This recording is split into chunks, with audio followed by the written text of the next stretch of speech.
Hello and welcome again to Midlife Curiouses. This is my third Seoul vlog and I'm going to show you around Dongdaemun Design Plaza, Hongdae Fashion Street, Hangang Bridge and Nodal Som on Nodal Island. Dongdaemun Plaza is designed by world-renowned architect Zaha Hadid. Because of its futuristic design, it attracts tourists and photographers alike. It is a popular venue for exhibitions and fashion shows, both domestic and international. Several K-dramas have seen shot here, including the Netflix hit Vincenzo. Unfortunately, there was no exhibition running here when we visited, but we walked around admiring this truly unique building. Next, we visited Hongdae Fashion Street. Interestingly, the name Hongdae is a contraction of Hongik Daehakgyo, which is the famous Hongik University. This area is named so because of its close proximity to the university. This is a very popular place for shopping for clothes and accessories. There are numerous stores here, small as well as big brands. There are also many stores selling the ubiquitous socks, which we saw in all the Korean shopping areas we visited.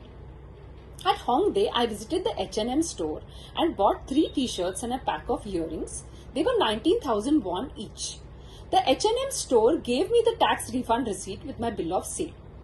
The other thing I bought here was a handbag from one of the small shops. These were very popular and many Korean ladies were using them in various colors and sizes. Walking distance from here was a dog cafe we had looked up. I'll put the name in the description box. We were very interested in visiting one as we are a family that loves animals and dogs and cats in particular. The one we visited had many different breeds of dogs, the most I've seen in one place at a time. Also, the dogs were very well groomed and seemed very well looked after. There is a procedure to follow when you visit a dog cafe and the instructions were posted outside the door too. When you ring the bell, the dogs naturally get excited and start barking. So as soon as you enter, they insist that you immediately be seated so the dogs calm down.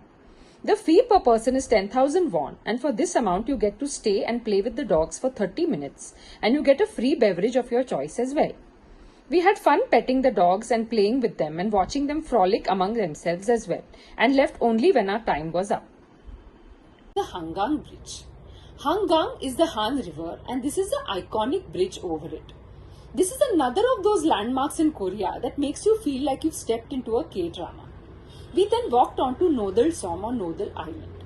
This is an artificial island built over the Han River. It is a cultural space and recreation area.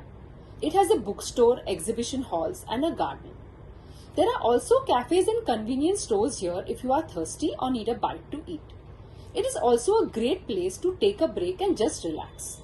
We had very much wanted to visit the Han River Park, which is a very popular picnic spot, but couldn't as it was getting late and the sky was overcast and we were afraid it would start raining.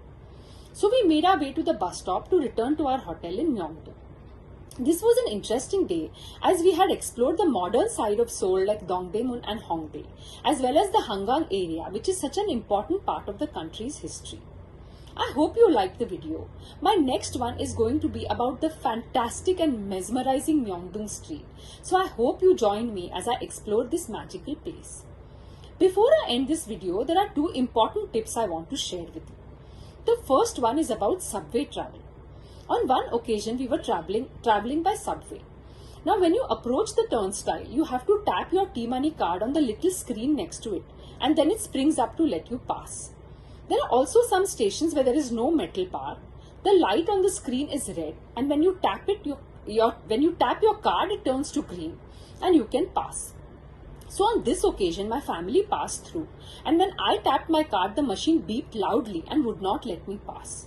Tapping my card on another screen didn't work either. I had probably tapped it twice by accident. Then I noticed that down the line of turnstiles was a red buzzer.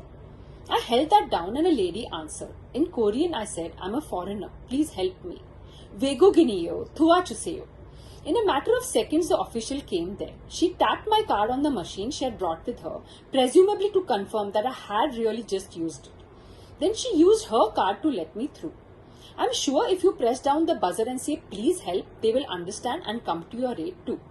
The next tip is about escalators and luggage. When you are going up and down escalators, we saw all the locals keep to the right. This is so that people in a hurry run along the left so no one gets bumped into. So you will find it useful to follow this. Now coming to the luggage. We each had one small and one big suitcase with us. While going up or coming down escalators, I would push the smaller one on first so it stood parallel with the step. Then I would get on and pull the larger one behind me. At first, a couple of times I did the reverse, but when I was getting off the escalator, it was difficult to push the large suitcase off and I stumbled. Once I started doing it, small suitcase first, big one behind me, it got very easy. I wanted to share these tips in the hope that knowing these will make subway travel easy and fun for you. That's all for today and thanks for watching.